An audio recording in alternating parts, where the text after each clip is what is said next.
Hey everyone, welcome to week 59, day 3. Today it's Wednesday. This is our Zorn plus 1 week.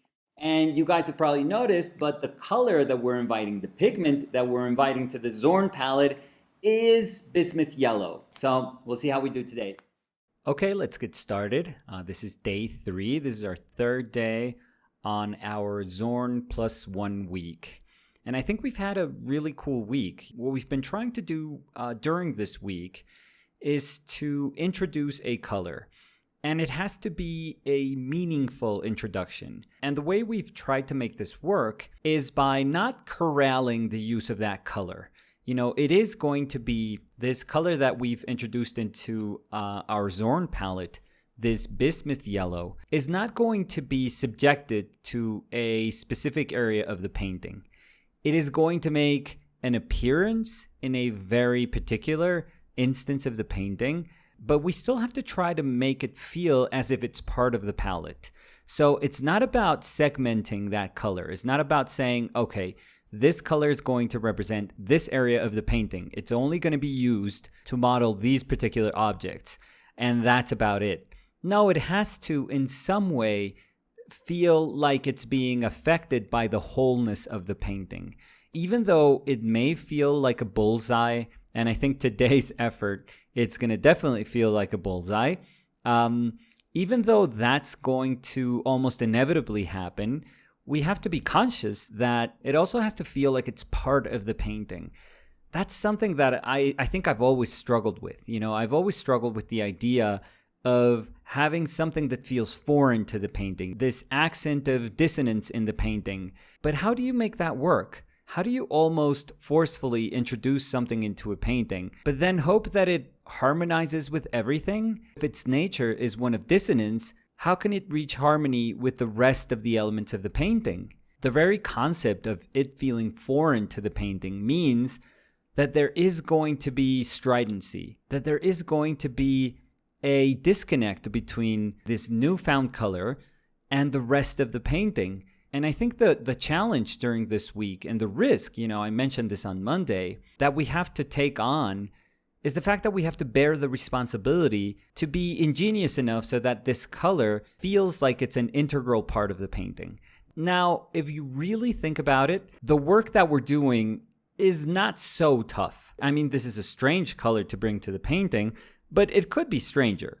And why am I saying that it could be stranger? Because there's already a yellow hue. Yellow ochre is part of our base palette. It's part of our Zorn color palette. And when we are working contextually within the Zorn color palette, we can make that yellow ochre feel like a golden yellow. We can make that yellow ochre, that earth yellow, feel like it shines.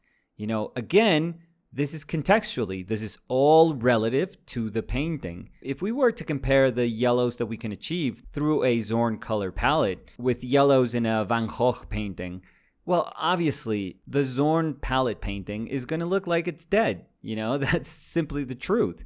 Yellow ochre is objectively more neutral, grayer, you know, deader than cadmium yellow, Indian yellow, Mars yellow, lemon yellow, any other yellow. Almost every other yellow has a leg up on yellow ochre in terms of brightness, in terms of saturation. So if we think about it that way, yellow ochre is always going to be defeated. But if we construct our painting knowing that that's our sole yellow and we really take advantage of its yellowness, then the results can be amazing. Then our sense of yellow through a Zorn palette painting can be heightened. We can almost like attest to there being a brighter yellow. We could even swear that another yellow, different from yellow ochre, had to have been used in those paintings because we refuse to believe that yellow ochre can look so brilliant and so lively. Those sort of reactions are the ones we want and we usually get when we produce a very effective painting under this fantastic 4-color palette. But what happens when we introduce a color that can go far beyond the possibilities that yellow ochre has? That's the case with Bismuth Yellow. That's the case with this very brilliant, saturated yellow-green. So why am I saying that it's a little bit easier to introduce this yellow, Bismuth Yellow, into this Zorn 4-color palette? Well, the answer is kind of simple because there's already a yellow in this palette. Yellow ochre is going to be doing all the heavy lifting just so that we can introduce this lemon yellow, and this lemon yellow is going to take all the credit. But don't be mistaken, all the hard work is being done by the yellow ochre, by that base palette. That's why this yellow doesn't feel strident. You know, if we put it in a painting, it won't feel dissonant. It'll feel foreign. With its introduction, we're going to feel like the palette has been expanded, but it's not going to feel weird. If we take a look back at painting history, at Western painting history, the introduction of this yellow could be something akin to what was lead tin yellow. It's very similar. And usually lead tin yellow was glazed with yellow earths just to give it like a little more punch. And if you think about it, that's kind of what we're doing now. I mean, bismuth yellow handles very, very differently from lead tin yellow, but it's actually pretty close. It's pretty darn close because there's no lead in bismuth yellow, even though bismuth has a very nice body to it, but it's not even comparable to the body that leaded paints have. So that's going to be a real difference. But if you think about it, that's why lead tin yellow was such a wonderful addition to very traditional earthy palettes 500 years ago, because it just kind of makes sense. It does have a place in this harmonious earthy color palette that was so prevalent in, Renaissance, high Renaissance, Baroque painting. So, when I speak about dissonance, I think I'm maybe exaggerating a little bit too much. I mean, I could go out of my way and just make this yellow feel very, very strange in a painting. But I would have to work hard, I think, in trying to make it feel like it doesn't belong to the painting. Even yesterday with Samu's painting, I was saying yesterday that it feels very high Renaissance-y. It feels very Mannerist. I think the sentiment behind the way he's holding the drill is kind of funny. I mean, when you realize that he's holding a drill, then the painting becomes kind of ridiculous and a little absurd. But there's an aura to this painting that feels very sweet. It wasn't my intention, but when I saw it, I was like, okay, this is Saint Samuel. So kind of has that vibe. And I guess just having this very abstract shape just gives it like a quirkier, more arcane feel to it. That, coupled with the fact that he's wearing his hoodie, he's always wearing his hoodies. I'm guessing he's trying to cover up the fact that he never brushes his hair. But he's 13, I lost that battle as soon as he was born. So I'm thankful that he actually has hair to not brush, as opposed to his father. So that was yesterday's painting. And for today's painting, because I realized that even though this is an introduction of a foreign color, but that there is this underlying, almost like historical sense of harmony between this introduction of bismuth yellow and our 4-color palette, I thought to myself, we could play with that sense of brilliancy that was inherent to the nature of lead tin yellow. We could try and echo some of that brightness. It almost felt like otherworldly when lead tin yellow was introduced in some paintings. And what better way to do this than just painting this very bright, shiny coin? I thought of posing Danny's hands as if she was making this offering, and I thought it could be one of the coins. I mean, you didn't need two. She's holding 2 coins, but the second one is in shadow. And you guys are going to be able to tell later on in the painting, I think at the almost like finishing stages of the painting, that I'm struggling so much with those ellipses that I am happy that I find a way to insert gesture into these static objects. So I'm going to draw and redraw so much that bottom coin, the coin that is in shadow, along with the fingers, that I was luckily, because this is like pure luck, I just started navigating this painting as if it was the Styx River. I'm going to reference that in a little bit.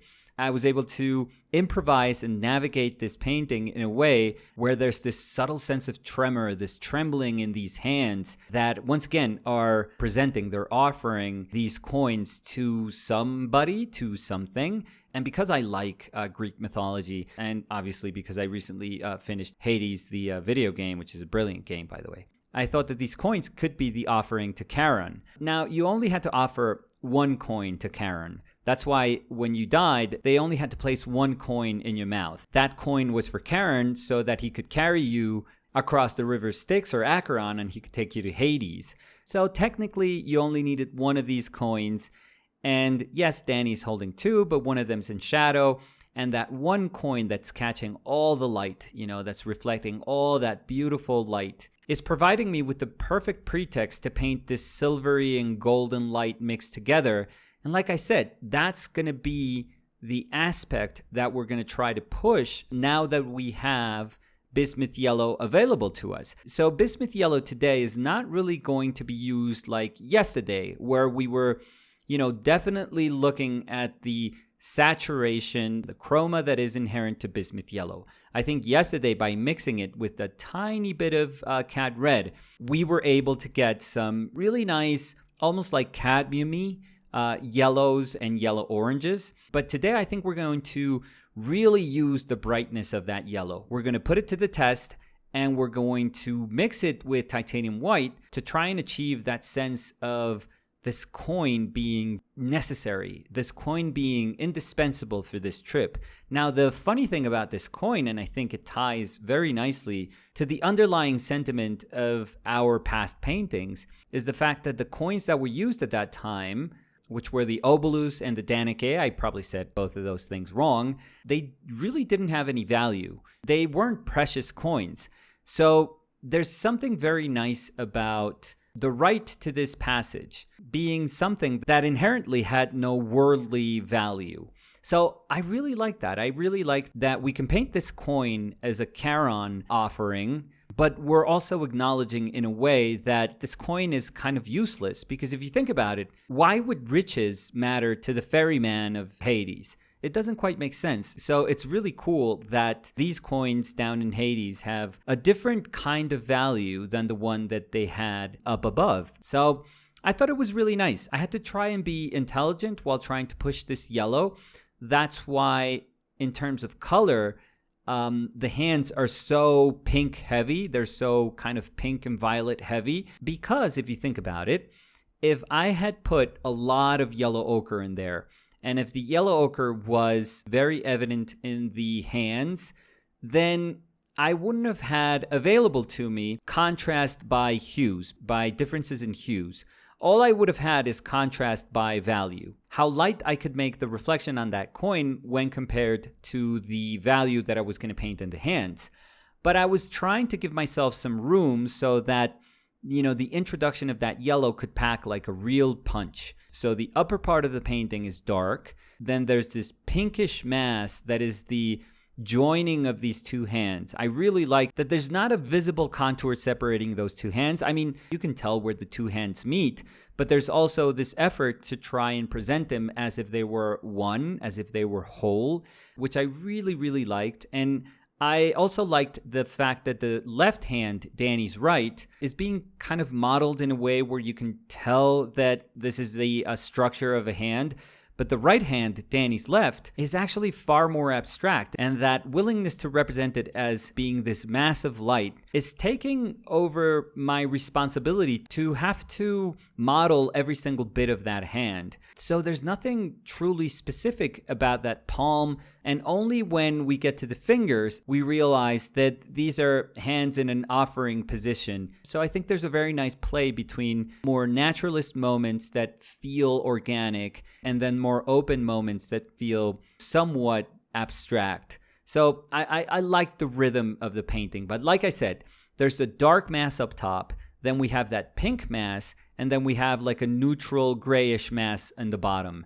So there's no real sense of that yellow ochre in any of those instances. I mean, yellow ochre is being used in two of those three instances. It's being used in the hands, and it's also being used in the neutral gray. So there is presence of that yellow ochre, but I'm trying to be conscious about its relevance in the mix. So I'm subduing it in order to give myself room so that when I introduce that bright yellow glistening coin, then the exclamation point can be far more powerful than if I had sprinkled yellow all over the painting. So it was a really nice challenge in terms of understanding an aspect of Bismuth Yellow that had to do with its lightness and saturation. That's what we refer to as brilliant when we say that a color is brilliant. It usually has to do with it being light and it also having high chroma.